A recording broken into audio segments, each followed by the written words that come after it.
سلام الله عليكم متابعي قناة تفسير الأحلام، ومرحبا بكم في هذه الحلقة الجديدة. يعتبر الصيام من أقدم العبادات التي عرفها الإنسان، حيث لا تكاد تتخلى ديانة من الديانات عن الصيام كعبادة رئيسية. ولرؤية الصوم في المنام معان كثيرة ومختلفة تتحكم بها تفاصيل الرؤية وحال الرائي في اليقظة. هيا بنا لنتعرف معا على تفسير حلم الصيام بالتفصيل. لكن قبل الخوض في التفاصيل أدعوكم مشاهدين الكرام إلى الضغط على زر الإعجاب وزر الاشتراك، وكذلك تفعيل خاصية الجرس للتوصل بكل جديد. المعنى العام لرؤية الصيام في المنام: قال الله عز وجل: يا أيها الذين آمنوا كتب عليكم الصيام كما كتب على الذين من قبلكم لعلكم تتقون. يختلف المعبرون في تأويل رؤية الصيام في المنام، كما يقول الأستاذ أبو سعد الواعظ وينقل عنه ابن سيرين، فقيل أن الصيام في المنام في شهر الصوم دليل على غلاء الأسعار، وقيل أن الصوم في المنام يدل على صلاح حال الرائي في دينه ودنياه، وقد يدل على شفاء من الأمراض وقضاء للديون، والله أعلم. ويقول الشيخ عبد الغني النابلسي في المعنى العام لرؤية الصيام في المنام أنه قد يدل على النذر أو على السفر حسب تفاصيل الرؤية. وعن الصيام في المنام يقول بعض المفسرون الآخرون: الصوم في المنام هو الكف والمنع والابتعاد عن الأمر والامتناع عنه. شهر رمضان في المنام: قال الله عز وجل: شهر رمضان الذي أنزل فيه القرآن هدى للناس وبينات من الهدى والفرقان، فمن شهد منكم الشهر فليصمه. يقول ابن سيرين في تفسير صيام شهر رمضان في الحلم أن من رأى كأنه صام شهر رمضان حتى أفطر، فإن كان في شك من أمره آتاه البيان وقطع شكه باليقين، لقوله تعالى في سورة البقرة: هدى للناس وبينات من الهدى. أما من كان أميا ورأى صيام رمضان في المنام أعانه الله على حفظ القرآن الكريم. كذلك يقول الشيخ النابلسي أن صيام رمضان في المنام يدل على الخروج من الشك إلى اليقين، ويدل على الأمن من الخوف، فمن رأى أنه صائم في رمضان فله بشارة خير، وصيامه في المنام دليل صلاحه وتمسكه بدينه، والله أعلم. ومن رأى أنه صائم في رمضان في المنام فإن كان مريضا شفاه الله، وإن كان مهموما فرج عليه همه، وإن كان ضالا اهتدى، وإن كان مديونا أعانه الله على سد دينه. حلم الإفطار في رمضان: إن رأى النائم أنه أفطر شهر رمضان عن عمد دون مبرر شرعي فهو يستخف بأمر من أمور الدين والشرائع. أما إن أقر بحقيقة الصوم واشتهى قضاءه فهو رزق يأتيه. وربما يدل إفطار رمضان عمدا على القتل العمد. وقيل أن من رأى نفسه يقتل متعمدا في المنام فهو يفطر في رمضان متعمدا. وقد قيل أن حلم الفطر في رمضان يدل على استحقاق صاحب المنام الفطرة، وربما دل على سفره بأمان، لقوله تعالى في سورة البقرة: من كان مريضا أو على سفر فعدة من أيام أخر. أما من رأى أنه يصوم في المنام كأنه يقضي صيام الشهر بعد فواته فهو دليل على مرضه، والله أعلم. ويقول الشيخ النابلسي أن من رأى نفسه في المنام يأكل في أيام الصوم فهو يأتي المحرمات، ربما يدل ذلك على الدين والمرض، وقد يدل ذلك على الرزق من حيث لا يحتسب الإنسان. كما أن فعل ما يفسد الصوم في المنام يدل على نقض العهد وإيثار حب الدنيا على الآخرة وارتكاب ما يوجب الكفارة.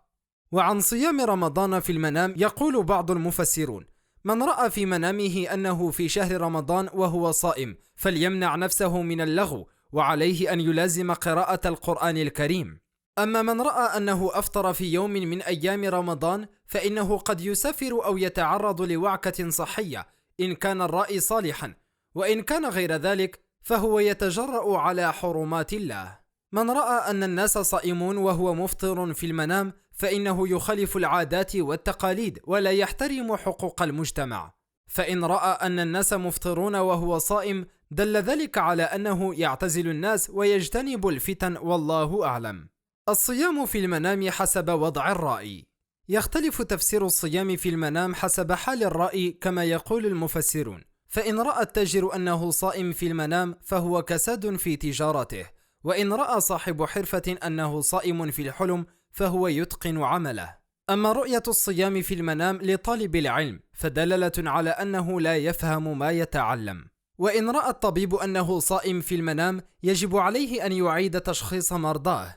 وإن رأى المعلم أنه صائم في المنام ذلك يدل على انقطاع عمله. فيما لو رأى الحاكم أنه صائم في المنام فذلك يدل على أنه يعدل بين الناس. وإن رأى الطفل أنه صائم فإنه لا ينظر إلى مفاتن الدنيا. ورؤية الصيام في المنام للمريض دليل على اقتراب أجله والله أعلم. فيما تدل رؤية الصيام في المنام للمسافر على طول مدة سفره. وإن رأى المسجون أنه صائم في المنام دل ذلك على قرب الفرج، فعليه أن يدعو ويبتهل إلى الله عز وجل. بالنسبة للمرأة، إن رأت المرأة أن زوجها صائم فهو قليل ذات اليد ورزقه كفاف معيشته. وإن رأى الرائي أن زوجته صائمة في المنام فهي امرأة عفيفة طاهرة. أما رؤية الصيام للحامل فهو تقصير منها بحق جنينها. تفسير حلم الصيام في الحج والإفطار في العيد. يقول ابن سيرين عن صيام يوم العيد في المنام أن من رأى كأنه صائم في يوم عيد فهو خروجه من الهموم وعودة السرور إلى قلبه واليسر إلى حياته. ويقول الشيخ النابلسي أن صوم يوم عرفة في المنام دليل على قبول الصدقات وتناولها. ومن رأى في منامه أنه يصوم وقت الحج فإن كان حاجا فعليه الهدي، أي أن يذبح ذبيحة، وإن لم يكن حاجا فهو يعمل عملا يؤجر به كأجر الحاج إن شاء الله. من رأى أنه يصوم عرفة وهو حاج فهو مبتدع يخالف العامة من الناس. أما من رأى أنه يصوم عرفة وهو غير حاج فذلك يدل على توبة ورجوع إلى الله عز وجل.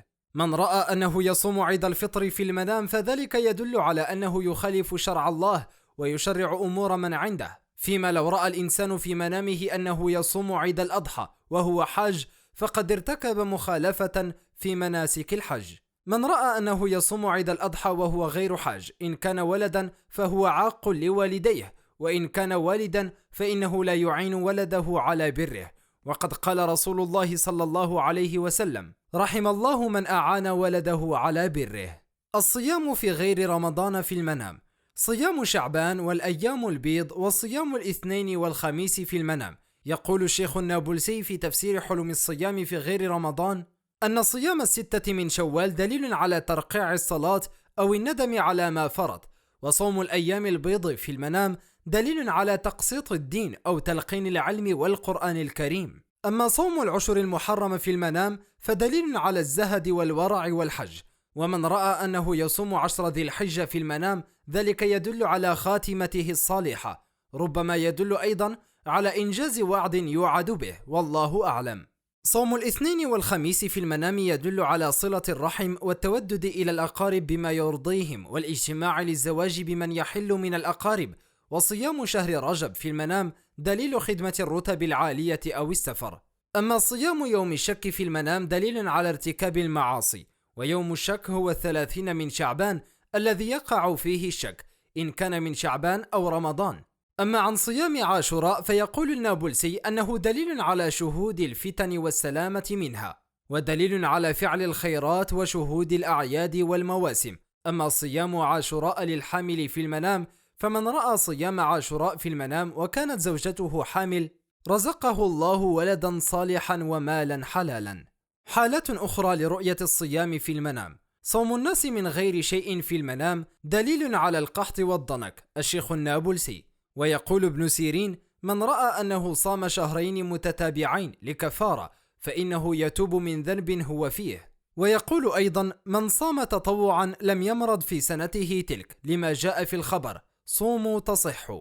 الصوم المجهول في المنام وقاية من الأعداء وضررهم، للشيخ النابلسي. صوم النذر في المنام دليل على السرور وقضاء الحوائج. ويقول مفسرون آخرون: من رأى أنه يصوم عن الكلام فإنه يذكر الأيام الماضية والعيش بالماضي، لأن الصوم عن الكلام من شريعة بني إسرائيل أو قد يكون مظلوما. أيضا من رأى أنه يصوم صوما كصوم النصارى أي عن المنتجات الحيوانية فهو يقلدهم ويخشى عليهم من الفتنة.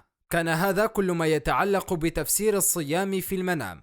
أتمنى أن تكونوا قد استفدتم معنا أعزائي المشاهدين. هل سبق ورأيتم هذا المنام؟ شاركونا آراءكم وتعليقاتكم في صندوق التعليقات أسفل هذا الفيديو. كما لا تنسوا الإعجاب بالفيديو والاشتراك بالقناة وتفعيل خاصية الجرس لكي تتوصلوا بكل جديد فور نشره من قناتكم تفسير الأحلام. كنت معكم من أمام الميكروفون.